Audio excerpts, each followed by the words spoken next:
Sempre a gente não se acostuma com esse ofício de trazer a palavra do Senhor, isso é bom. Sempre vem uma dependência nele, na certeza de que o que nós cantamos, o que proferimos, o Senhor sempre converge para transformações, para vidas novas sendo geradas nesse lugar. E tantas coisas o Senhor já ministrou aos nossos corações aqui. Esse é o tempo que a gente para a palavra e estava orando e pedindo ao Senhor, me ajuda, Deus, a dar continuidade a tudo isso que o Senhor já tem falado, né? E que eu não atrapalhe, que eu não complique, mas que, como temos falado aqui, que seja apenas um cano pelo qual a glória e a palavra do Senhor passe através da minha vida e consiga chegar até o seu coração. A gente está numa sequência de reflexões que a gente está dando o nome de perspectivas e uma visão sobre algum assunto, né? Hoje eu pretendo falar sobre uma visão sobre esperança.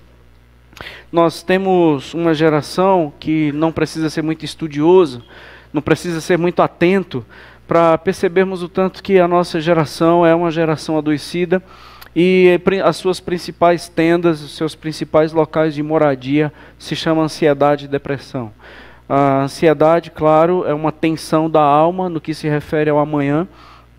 Me assusta o amanhã, o porvir me traz tormento, e a depressão é a minha agonia no meu estado atual, no conjunto atual, no que eu vivo, no que eu sou, no que eu tenho que lidar, e numa alma absolutamente carregada, né? Então a depressão e a ansiedade são habitações de muita gente boa, muita gente crente, muita gente que teme ao Senhor, mas também é a habitação de muita gente que não conhece o Evangelho. E isso tem trazido reflexão a muita gente interessada no assunto, né? Como pessoas que conhecem a Jesus, encontraram o Evangelho, são pessoas que estão passando pelas mesmas lutas, morando nas mesmas tendas, nessas duas casas, de tanta gente que não conhece. E as pessoas que passam por essas situações, seja depressão, seja ansiedade, outras lutas da alma, às vezes até se questionam se são crentes mesmo, o que está errado, será se isso é pecado, como é que a gente lida com isso? Bom, eu não falo hoje sobre depressão e ansiedade, apenas uso esses dois assuntos como campo de introdução. O que eu falo é de esperança, porque eu creio que o amanhã nos assusta, porque nos falta uma esperança do amanhã. E o meu hoje me esmaga, porque eu não tenho muita esperança de sair dessa situação. E a ausência da esperança, o desespero, faz com que a alma entre em colapso e o corpo adoeça, porque eu não sei lidar com a minha realidade existencial. Esse fator tempo e espaço é uma aflição para nós. E quando nós olhamos para o Evangelho, o Senhor nos deu perspectivas de esperança bem interessantes assim, sobre a vida nele. E que não está condicionado ao fator tempo e espaço. O que ele fala é de eternidade, é de vida eterna. Há apenas uma vida que é eterna, ela pode corresponder às aflições da alma momentânea. Entende? Não há assim respostas a algo aqui e agora, o hoje, o pronto, que possa aplacar as aflições da alma. Fiquei pensando assim, as pessoas que entram nas comunidades evangélicas, assim, algumas que pega a rosa ungida, a meia ungida, esses negócios, essas pessoas têm esperança ou elas são otimistas? Tem pouco. Têm esperança ou são otimistas? Elas chegam a adquirir, elas chegam a participar do culto, elas investem uma certa quantia, elas confiam naquilo. São pessoas otimistas ou elas são carregadas de esperança? Está vendo como o otimismo confunde com esperança? O que é otimismo e o que é esperança? Pessoas otimistas, quem são? E quem são as pessoas esperançosas? Porque a pessoa pode ser muito otimista a ponto de andar com o pé de coelho amarrado no chaveiro. É a mesma coisa da rosa ungida, entendeu? Que é tipo assim, perdeu a rosa ungida, ou perdeu o pé de coelho, você está desassistido. Isso é esperança ou otimismo? É otimismo mediante alguma coisa? Por exemplo, você perdeu o negócio ungido lá, a chave. Você tem que sair desesperado para encontrar essa chave, porque se você perdeu, como é que você vai abrir as bênçãos celestiais sobre sua vida se você perdeu a chave? Isso é quem tem esperança ou quem é otimista? Eu sou otimista a ponto de obter aquilo, ter aquilo, vai dar certo. Mas vira essa boca para lá, bate na madeira, entendeu? Seu carro é ungido, mas se você percebeu que um gato preto dormiu em cima, corre no pastor de novo para ele fazer o negócio de novo lá, porque um gato preto dormiu em cima do carro e possivelmente você bata.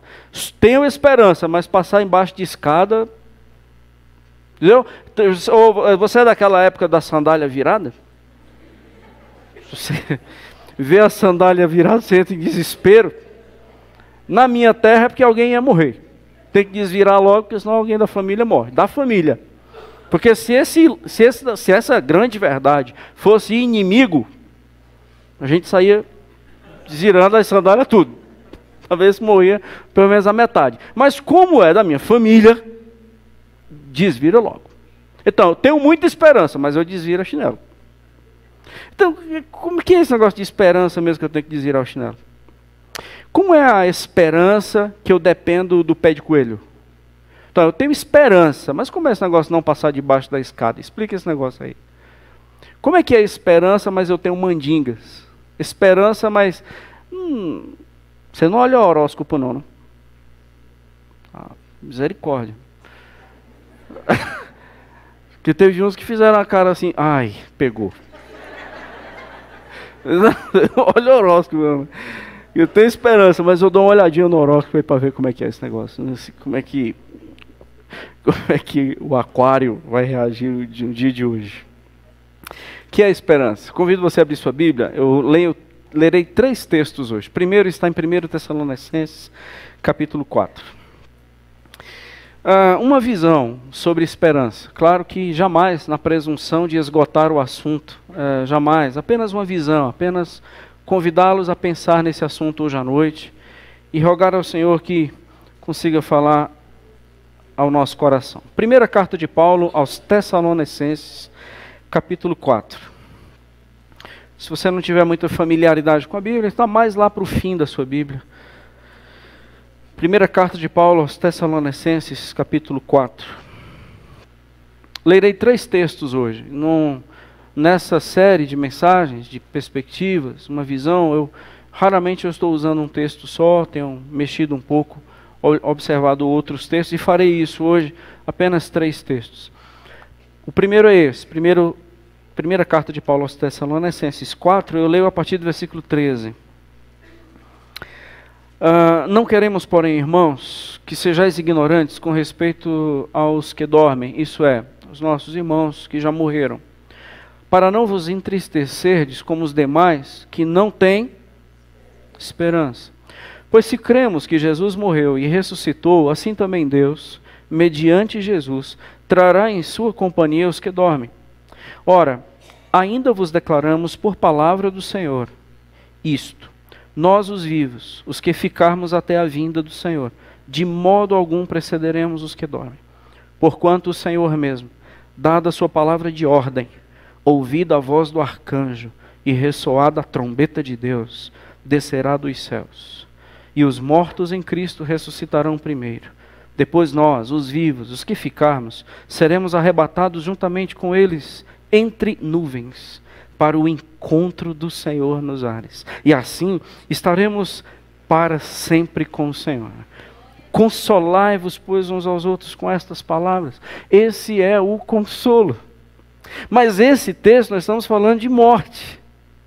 O apóstolo Paulo apresenta a realidade da esperança não para um aqui e agora que vai dar certo. Mas o apóstolo Paulo diz, é possível a igreja ser consolada apenas com desdobramentos eternos. Não é possível a igreja ser consolada com assuntos aqui e agora. O aqui e agora, possivelmente, no máximo, fazendo muito esforço, a gente vai estar falando de otimismo ou expectativa. Mas esperança, ela está além de uma realidade tão dura quanto a morte. Porque para algo tão duro e tão irreversível, só esperança. Então, aqui, por isso, que o consolo está pautado na ressurreição. Não há possível nós sermos consolados de fato, plenamente, na alma, se nós não falarmos de ressurreição. Não é possível. A gente pode trabalhar com paliativos, nós podemos trabalhar com vários movimentos, mas eu acredito que podemos incorrer no erro, de estarmos falando de pé de coelho gospel. Estamos falando de algum sal ungido gospel, mas não de esperança de fato. Irmãos, a esperança no Senhor, ela não está associada às lutas que nós passamos no presente. Ela está acima disso. Não há garantias bíblicas que as lutas que nós passamos no presente, elas serão aplacadas. Não há garantias bíblicas, por mais que eu quisesse demais, que as nossas batalhas que nós enfrentamos, elas vão ter um ponto final aqui. O ponto final já está dado. Todas as nossas lágrimas serão enxugadas. Todas. Todos os nossos, todas as nossas realidades da vida, que a gente dá o nome de sofrimento, já está com seus dias contados. Mas isso é somente nesse dia que Paulo fala aqui com a igreja. Você acredita na ressurreição? Pensa no seguinte, o que mais vai trazer consolo ao seu coração? Dinheiro ou ressurreição? O que hoje mais vai trazer consolo para a gente? Cura ou ressurreição? Emprego ou ressurreição? Aprovados ou ressuscitados? Nomeados ou arrebatados? O que traz mais consolo ao seu coração hoje? Ter filho ou ser filho? Vida boa ou vida eterna? Se hoje assim houvesse a opção do Senhor para você e para mim, hoje, diz assim, filho, eu vou hoje aplacar a dor no seu coração. Diz o que é que você quer, dinheiro ou vida eterna? Não é que as duas coisas precisam ser excludentes, é que as duas coisas são completamente opostas. Elas não precisam se excluir. Para a vida eterna a gente tem que tirar dinheiro. Não, sem essa. Não precisamos ir por esse caminho perigoso. Mas elas são vias opostas. O dinheiro não nos traz esperança. Nada dessas da primeira alternativa que eu dei aqui na lista traz esperança. Nenhuma dessas. A que traz esperança são esses desdobramentos pós-morte. A vida eterna já começou. E é exatamente por isso que a minha vida eterna já começou e já está garantida, que os meus movimentos de vida atual são diferentes. Eu não preciso mais, na angústia, tempo, espaço, correr na gincana mentirosa da vida de que eu tenho que ganhar. Os irmãos conseguem entender? Porque assim, muitos de nós estamos caindo nas tendas e morando nas tendas da depressão e da ansiedade, geralmente porque nós estamos esquecendo, claro, não estou falando de todos, mas geralmente estamos esquecendo que a ressurreição é uma realidade. E a minha realidade existencial hoje, aqui e agora, me esmaga, porque pode ser que eu esteja perdendo completamente a noção de que a vida eterna já me foi dada em Cristo Jesus. E eu não estou sabendo lutar porque eu não sei por que vale a pena lutar. Porque lutar sem ganhar não vale a pena. Então nós estamos querendo lutar para saber se venceremos. Queremos encontrar um pulo do gato para sermos vencedores. Queremos encontrar um jeito na vida para a gente não sofrer. Mas esquecemos que isso é impossível. E como isso não se torna uma realidade para a maioria de nós, nós entramos agora no fundo do poço da alma, porque a nossa existência passou a ser esmagadora. O apóstolo Paulo fala, não dá para consolar a igreja com esses negócios de tirar a igreja do local de sofrimento, tirar a igreja dos locais de dor, tirar a igreja dos locais de enfermidade e começar a administrar nesse campo tão superficial. Já falamos aqui e repito, se nós precisamos da cura do câncer, Deus é poderoso absolutamente para curar qualquer câncer, mas amanhã nós estaremos na fila do SUS de novo. Porque nós estamos num processo de envelhecimento. Não adianta a nossa esperança estar nas coisas aqui e agora e perder a perspectiva eterna, porque nós vamos morar nessas duas tendas. A nossa angústia hoje não é cura, é emprego, dinheiro e grana. A nossa angústia é ter uma mentalidade transformada pela esperança que o Evangelho nos dá. Por isso eu posso viver sem ou posso viver com. Isso não altera mais a minha vida, porque a minha vida não está mais nesse relógio, tempo e espaço, aqui.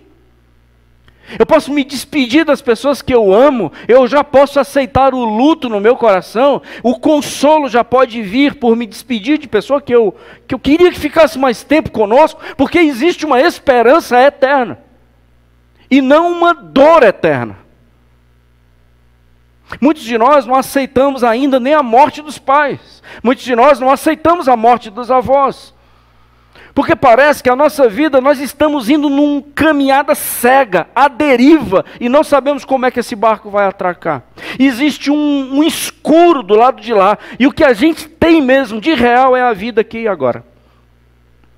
Bom, isso é um engano. Aí é só pé de coelho mesmo. Para tentar dar uma aplacada, uma animada, é pé de coelho e dinheiro.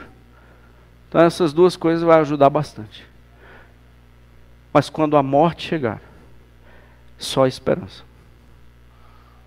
Porque senão comamos, bebamos, porque amanhã morreremos e a gente não tem esperança nenhuma. O apóstolo Paulo diz que é consolo. Você está presente de consolo apesar da luta que você passa? A igreja em Moçambique, em Eira, qual o Romildo nos conduziu em oração, quer consolo? O consolo não estará na reconstrução de uma casa. Não, isso vai ser pouco. O consolo está numa casa eterna que jamais pode ser demolida. Só isso consola. Só isso me traz esperança. Porque uma casa reconstruída pode me dar o pavor de perdê-la de novo. Porque eu vou ficar todo dia olhando para o tempo para saber se eu vou passar por aquilo de novo. E aquilo de novo vai me causar ansiedade.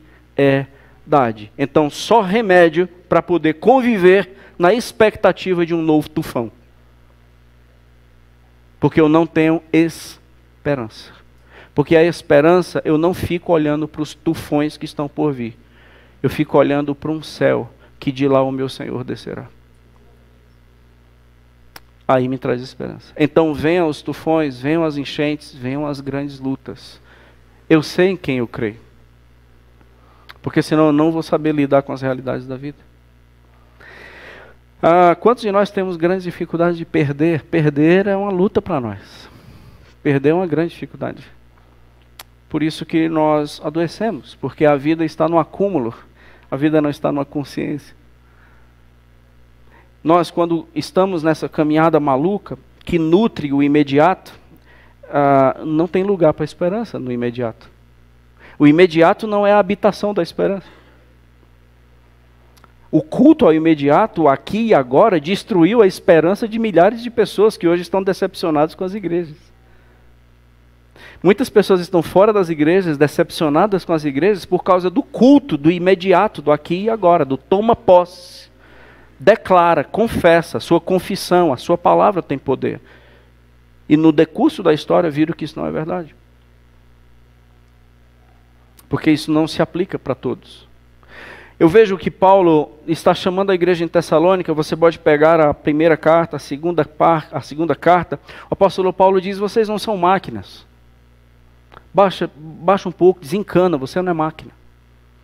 Você está perdendo a capacidade do transcendente. E sabe o que é transcendente? Não é a gente ir para algum local assim espiritual, é perder a beleza de sentir a flor de uma rosa.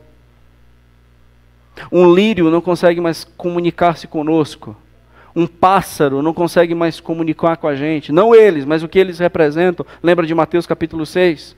Não andeis ansiosos por coisa alguma. Não abra a Bíblia. Não vá para a igreja. Não, por favor, não é aconselhamento, agora não. Porque para a ansiedade você tem que dar uma volta no parque da cidade.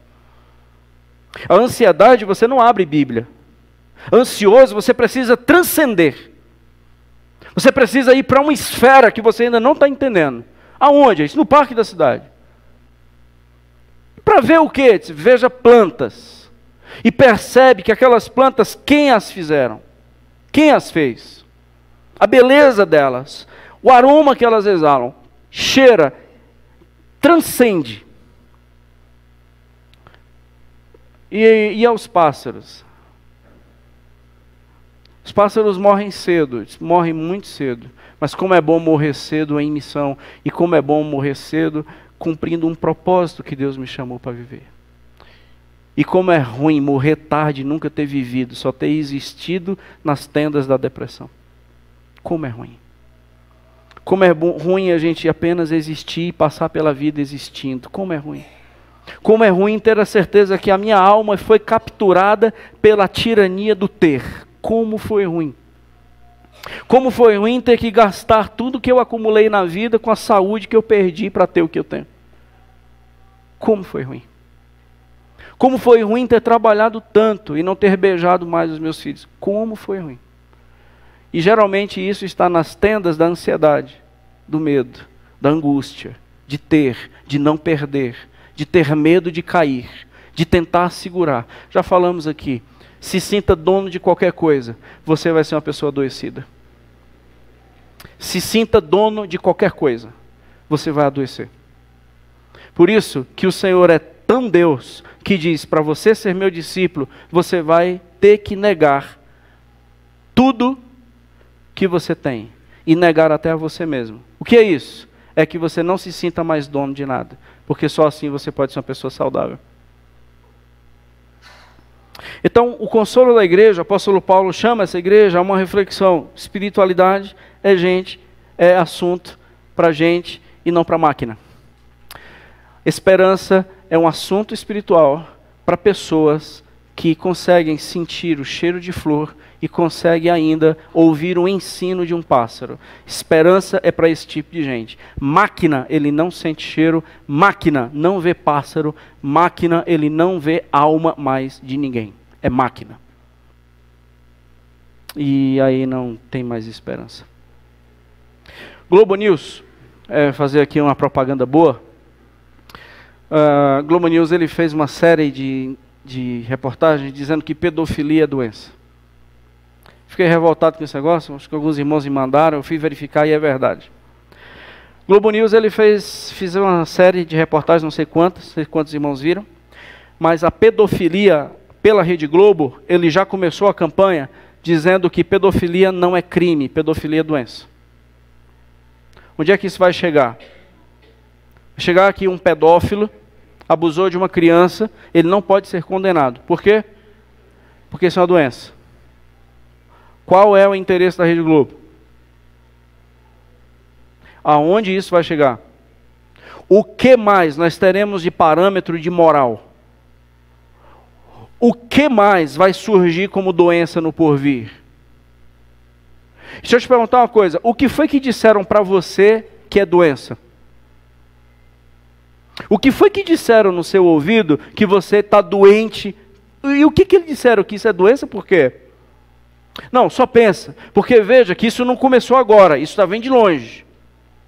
Então, você sentiu o que você está sentindo, isso é doença. Está aqui um remédio.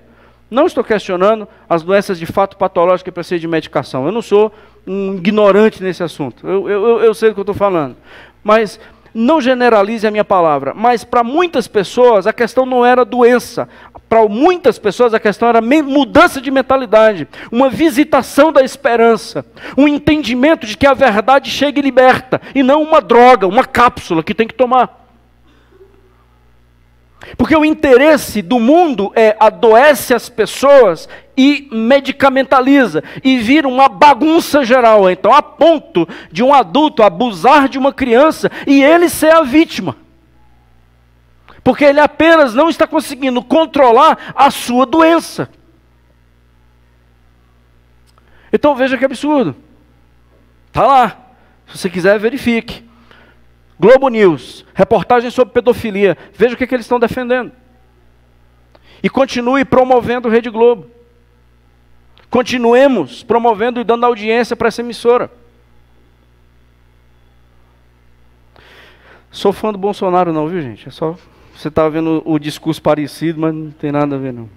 Mas veja aonde isso vai parar. Eu não sei o que me disseram que era doença. Eu não quero mais tratar as doenças da minha alma como doença. Eu pedi ao Senhor para me ajudar na perspectiva da esperança. e de quem Ele é. E eu queria resolver isso na minha linha, pessoalmente, espero conseguir, mas se precisar amanhã tomar alguma coisinha, eu vou tomar, mas jamais me submeter a diagnósticos que não tem nada a ver com falta de esperança, porque falta de esperança não vem em cápsulas. A esperança só pode vir pelo Evangelho. Então, se eu não sei o que é que tem amanhã, e se o amanhã me apavora, eu não acredito que você precisaria de uma cápsula. Eu acredito que você precisaria do encontro verdadeiro com Jesus em Nazaré, que diz, aguenta mais firme, que amanhã eu venho te buscar. Isso é o que eu tenho para você amanhã. Olhe para o alto, amanhã eu venho te buscar. E o hoje, é que hoje, aguenta firme, cara, eu estou contigo. Mas tem que resolver essa minha situação, eu sei, melhor do que você. Por isso que eu não vou resolver. Porque primeiro você perde tudo para achar o tudo. Aquele que perde a vida ganha. Aquele que chegou em último é o que vai ser o primeiro. Aprenda os paradoxos do Evangelho. Eu não vou resolver os teus pedidos hoje, porque você precisa me encontrar genuinamente. E para me encontrar genuinamente não é um pezinho de coelho que eu vou te dar. É uma verdade que eu tenho que te revelar. Segundo texto, convido você para ir a Romanos, capítulo 4. Romanos, capítulo 4, versículo 16 em diante.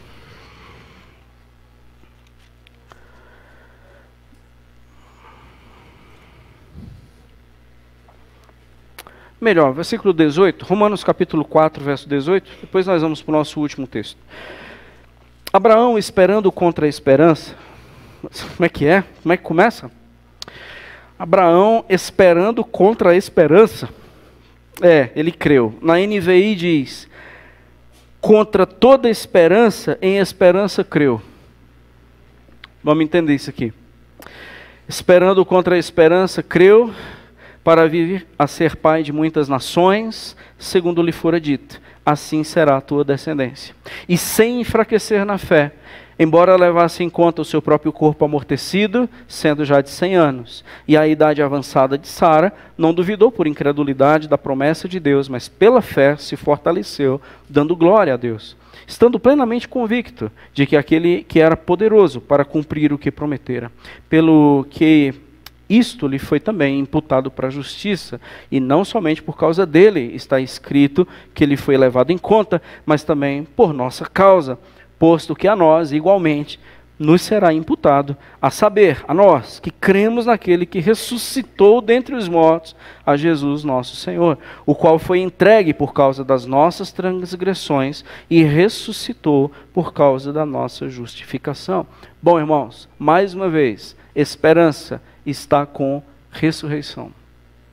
Paulo diz, bom, essas pessoas que serão ressuscitadas por meio de Cristo, são as pessoas que tiveram os mesmos movimentos de fé igual a Abraão. E quais foram os movimentos de fé de Abraão? Bom, os movimentos de fé de Abraão, em primeiro lugar, ele entende que a situação é impossível. O que é esperar contra a esperança? É quando ele faz uma análise aqui e ele não fica otimista. Ele crê, mas ele não é otimista. Você está entendendo a diferença? Não é assim, vai dar certo, vai dar certo. E outra pessoa diz assim, vai dar não. Diz, não, vira essa boca para lá. Não, não tem vira a boca para lá. Diz assim, aqui não tem como dar certo. Porque eu já tenho 100 anos, Sara também muito velha, nós não temos mais vida suficiente para gerar filho. Vocês estão entendendo a conversa, né? A gente não tem mais vida. Para gerar filho, é impossível. A Sara, além de ser estéril, muito velha. Eu, um homem de 100 anos. Como é que vai vir filho daqui? Então, a fé e a esperança não é uma alienação. A esperança só é esperança porque a gente fez uma geral no quadro, a gente analisou muito bem o quadro e sabe qual é o diagnóstico? Impossível. Não tem cálculo, não tem como, não, a gente, não, mas, tá vendo? Vai ter uma alternativa, quem sabe, né? Isso, não tem quem sabe. A esperança é tão esperança que nada pode ser possível acontecer. É aí onde nasce a esperança, perceberam? Então não é um otimismo. Você fez a prova, você está otimista em passar, mas você fez prova. A questão é passar sem ter feito prova, e agora? Como é que vai sair o seu nome lá como aprovado se nem prova você fez? Isso é impossível. Se você crê num negócio desse, você é maluco. Isso, ele esperou, teve uma esperança contra toda uma esperança lógica. Mas isso não é uma alienação? Ele disse, não. Isso não é porque ele inventou e ele quis ser. Porque o exemplo da prova é que eu quero passar. Ele não planejou sua vida e disse assim, vai dar certo. Contra tudo o impossível, eu creio. Quem está comigo? Aí a igreja dá glória a Deus. Mas isso é uma maluquice. Porque quando é que é esperança? Quando ele diz que vai acontecer. É esperança quando ele falou, você será pai, amigo. Aí pode nascer a esperança. Porque a esperança não pode nascer de onde ele não falou. Só é esperança porque ele disse. Aí eu vou poder dormir tranquilo, vou tocar a minha vida da maneira que eu devo tocar a minha vida em fé, porque ele disse. Quando sou eu quem digo, vira ansiedade. Mas quando é ele que disse, eu não preciso observar o quadro e o contexto e fazer cálculos para ver se é possível. Não, eu não me preocupo mais com o que é possível, porque ele disse. Abraão, ele não enfraqueceu da fé. Abraão, ele deu glórias a Deus. Abraão não duvidou com um coração incrédulo, porque a esperança é o caminho oposto da incredulidade. Nós podemos estar aqui lotando as igrejas, mas no fundo nós somos ateus. Ateus gospel. Porque a gente acredita em Deus, mas a gente não acredita naquilo que Ele é capaz de fazer. Por isso que a gente adoece. É um novo jeito de ser ateu. Confio em Deus, eu não tenho uma dificuldade de acreditar na existência de Deus, mas eu tenho muita dificuldade de acreditar na ação de Deus. Então isso é um novo tipo de ateísmo. Então isso é uma incredulidade, porque é uma percepção diferente de cima daquele que ele falou, acima daquilo que ele disse. Entenderam? Então Abraão, ele é esse homem que foi justificado pela fé e herdou a promessa, exatamente por isso, porque verso 21, existe uma plena convicção. Qual a convicção que faz uma pessoa ter esperança? De que aquele que falou é poderoso para cumprir o que prometeu. Então a minha esperança não reside nas minhas expectativas, a minha esperança reside em conhecer o Deus que falou comigo. Nós queremos resolver os nossos dilemas sem ouvir Deus, agora imagina. Nós queremos resolver os nossos dilemas, nós queremos enfrentar a vida, nós queremos enfrentar o tempo e espaço, mediante o que eu sei, a minha experiência, as minhas realidades, eu quero enfrentar a vida nisso. Pensa no desespero que vai dar. Agora, enfrentar a vida mediante ao meu Senhor, o qual eu conheço, e a sua voz, a qual eu compreendi, então isso gerou em mim esperança, por mais que todo o contexto seja desfavorável. Um grande problema das igrejas atuais, do evangelho que se perdeu pelo caminho, infelizmente, é trazer textos como esperança a um povo que Deus não falou aquilo. E existem muitos textos onde pessoas têm esperança que esse texto não é verdade. E existem pessoas acreditando em textos fora de contexto e tendo uma esperança falsa, a qual o Senhor nunca disse. E assim se decepcionaram com Bíblia, com Deus, com a igreja, e pode ser que alguns estejam aqui e são pessoas que vieram para cá na marra, mas estão decepcionados com tudo que é de Deus, igreja e Bíblia, porque é todo mundo charlatão. E eu não tiro a sua razão. Por mais que você não esteja totalmente certo. Porque apenas mentiram para você e você acreditou. Mas acredite, a responsabilidade é sua também, porque você acreditou. Que você deveria ter uma peneira mais fina. Você deveria ser uma pessoa mais criteriosa. E você não foi. Você foi facilmente manipulado, você também é responsável. Porque não existe manipulação, existem pessoas manipuláveis.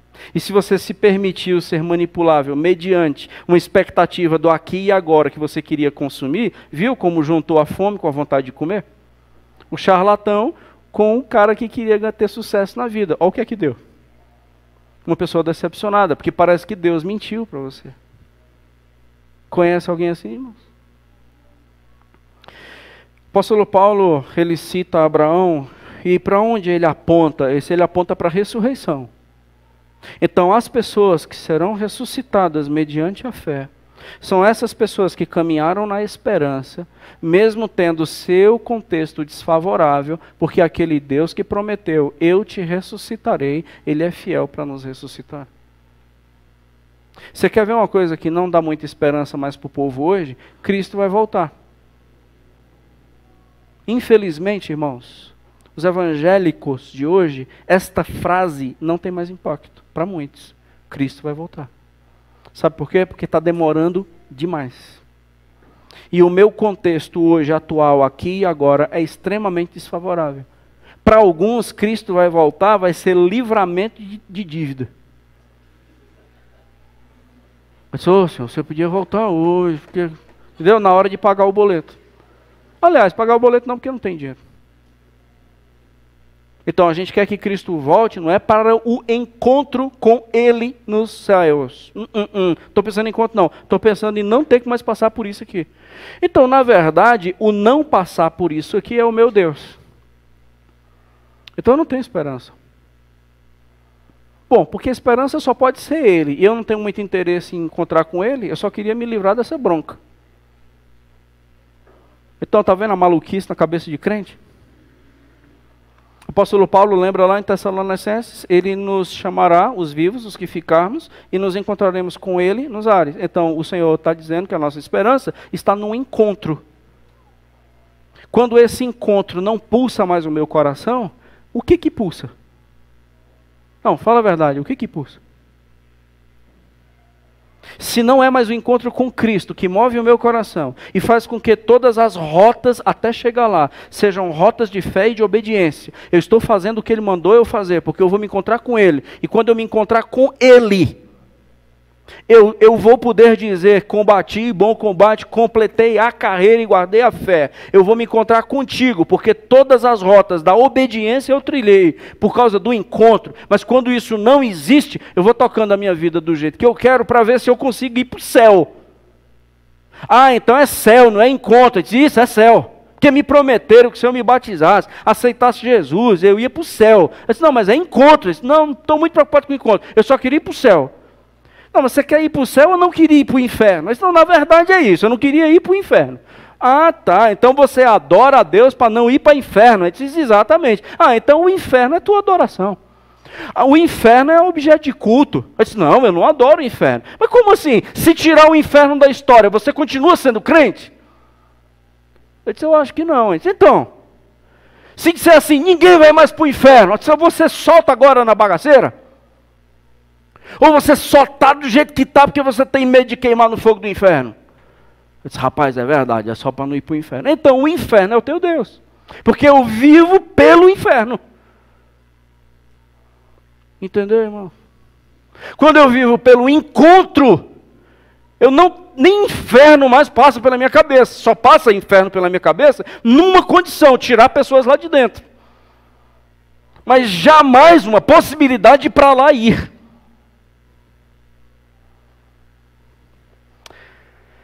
Porque quem está escorregando aí, rapaz, vou ou não vou? Ih, se for hoje eu fico. Eita, se fosse eu não vou. Eita, hoje eu fico. Não, hoje o inferno. Não, eu não vou porque eu vou para o inferno. Rapaz, que aflição desse crente. Pense num crente aflito, sem esperança. Tipo assim, irmão, eu quero falar contigo aí. Rapaz, está aqui o dinheiro, porque senão se Cristo voltar agora eu vou para o inferno. Sabe esse negócio de angústia? Eu tenho que fazer logo as pazes contigo, porque eu quero ir para o céu. Fazer as pazes contigo, que eu quero ir para o céu. É um negócio muito confuso. Essas coisas, o que crente não inventa, irmãos, é um negócio fora do comum. E eu não sei de onde tirar essas verdades. Ah, sei, para serem manipulados por déspotas e por pessoas mal intencionadas. Porque a esperança mesmo não pode ser gerada por isso. Por que a gente não resolve nossas crises? Porque nós perdemos a noção do encontro. Por que a gente não resolve nossos relacionamentos? Porque a gente perdeu a noção do encontro. A gente ficou com a perspectiva de um lugar o qual eu mereço e lá eu vou morar numa mansão. Glória a Deus, irmãos, a gente vai morar numa mansão com rua de ouro. É nós. E como é que você conquistou isso? Porque eu levantei a mão, me batizei e eu sou crente. Mas Cristo está lá, diz, rapaz, não acho que eu não sei, eu acho que ele vai ter a mansão dele lá. Então viu a maluquice? Eu não vivo por um encontro, eu não vivo por uma pessoa, eu não me importo se Cristo ressuscitou dentre os mortos. E verso 24 fala que a nossa esperança está pelo fato de Jesus ter ressuscitado. A nossa vida está numa pessoa, a gente segue uma pessoa, a gente não segue uma ideologia. A nossa esperança está porque Ele ressuscitou. O apóstolo Paulo fala em 1 Coríntios 15, e se Ele não ressuscitou, a nossa esperança é vã. Então eu não tenho esperança em outro local que não seja pela ressurreição. Então eu já vivo para viver eternamente. Então por isso que os meus movimentos de vida são movimentos eternos. Porque eu já tenho esperança. E se perder, glória a Deus. E se ganhar, glória a Deus. Como é que você conseguiu fazer isso? Pela esperança que Ele me deu.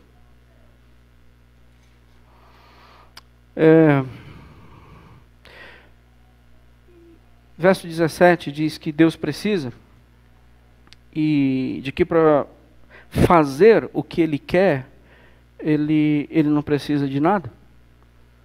Verso 17, o texto diz que, bom, do que Deus precisa para fazer a sua promessa ser cumprida? De nada. Porque no final do verso 17 diz que Ele traz à existência as coisas que não existem. Que Deus é esse? É esse Deus que quer nos trazer esperança hoje à noite. O que você tem? Esse nada. Isso para mim é suficiente. Isso é desesperador para você, mas para mim matéria-prima. Porque eu preciso apenas do nada para trazer à existência o que eu quero. O otimista precisa de algum feixe de luz. Eu sou a luz. O otimista ele pode precisar de alguma coisa favorável. Eu sou o todo favorável. Eu não preciso de nada além ou fora de mim. Se eu disser surge, vai surgir. Se eu disser morre, vai morrer. Porque nada pode ser contra a minha vontade. Eu trago à existência o que eu quero e coisa que antes não existia. Vai confiar em mim? Essa é a palavra do Senhor. Abraão conheceu esse Deus. Além de ser esse Deus que não precisa de nada para fazer cumprir a sua palavra, Ele é aquele Deus que não pode mentir. Isso mais especificamente a gente encontra em Hebreus. Convido você para ir para lá e é o nosso último texto hoje à noite. Hebreus capítulo 6, a partir do versículo 9. Esse está depois de Tessalonicenses, caso você não tenha muita familiaridade com a Bíblia. Hebreus capítulo 6, eu leio a partir do versículo 9. Ainda falando de Abraão, Abraão ele é usado, melhor, como exemplo de fé. Hebreus capítulo 6, a partir do versículo 9. Quanto a vós outros, todavia, ó amados, estamos persuadidos das coisas que são melhores e pertencentes à salvação. Ainda que falamos desta maneira, o autor aos Hebreus bateu pesado no pessoal aí nos versículos anteriores. Mas agora ele está dizendo, já quanto a vocês eu vou falar em outro tom.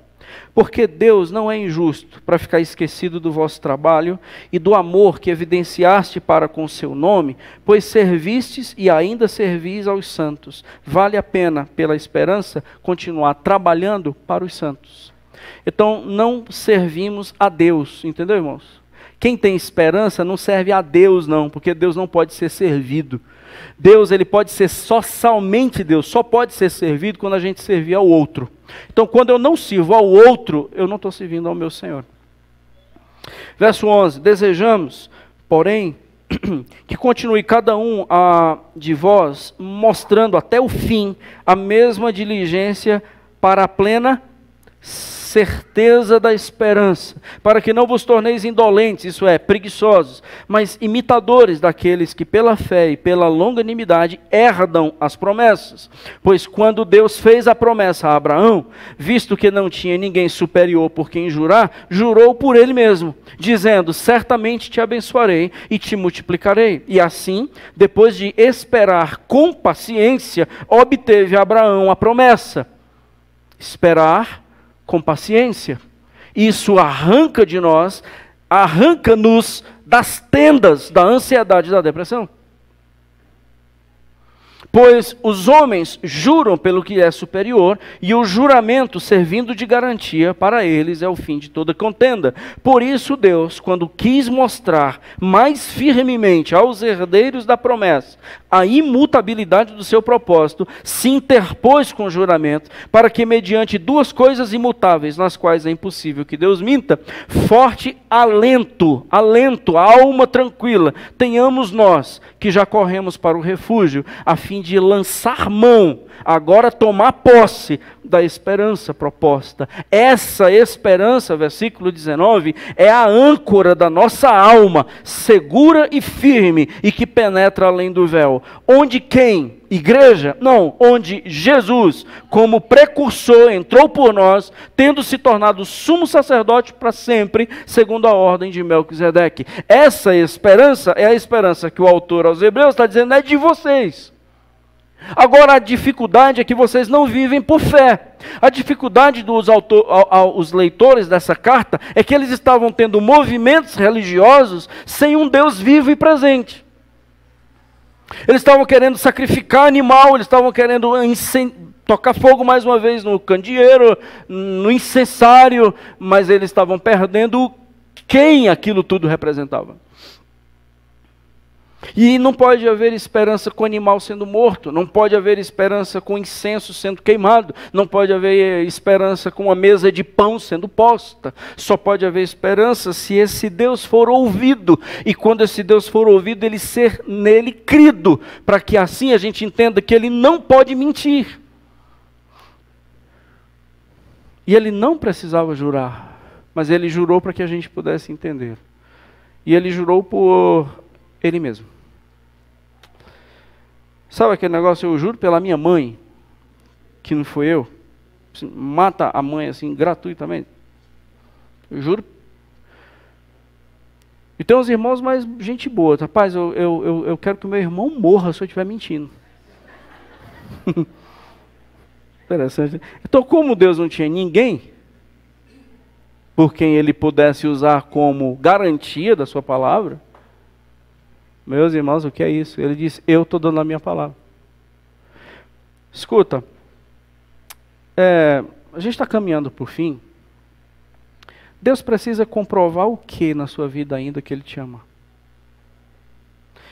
Deus ele tem que trazer o que de garantia ainda para você e para mim, para dizer que Ele não vai mentir e que as suas promessas continuam vivas? Por que você está com a sensação de que Deus ainda te deve alguma explicação de alguma coisa? Filho, ou sou eu e a minha palavra, e essas duas coisas são imutáveis, ou você sempre será uma pessoa desesperada e desesperançosa. Porque eu prometi firmado em duas coisas, em mim mesmo e na minha palavra, e essas duas coisas são imutáveis. Eu e o que eu disse. Então Abraão confiou exatamente nessas duas coisas imutáveis. O Senhor disse, disse. Então eu confio porque foi o Senhor quem disse. E o Senhor disse o que disse. Então a minha vida está pautada agora nessas duas coisas imutáveis. Eu acredito que aqui está a âncora que a gente tanto está precisando em almas à deriva e pessoas à deriva. Aonde no compasso dos tempos, é verdade, mas ancorados nessa rocha que é Jesus. Nós não estamos à deriva, nós não estamos aí precisando ou intentando ancorar em algum lugar. Vida que acaba com morte, então ela vai ter que se apressar muito mesmo. Porque se a sua vida, se a minha vida vai acabar com a morte, então tenha pressa, porque você tem pouco tempo. Entende? Mas se a sua vida não acaba com a morte, relaxa. Não seja preguiçoso, diz o texto. Não seja essa pessoa que vai agora armar a rede e esperar as bênçãos cair do céu. Não, não é isso. Você continua servindo, você continua trabalhando, você continua servindo. Agora curado e não mais adoecido.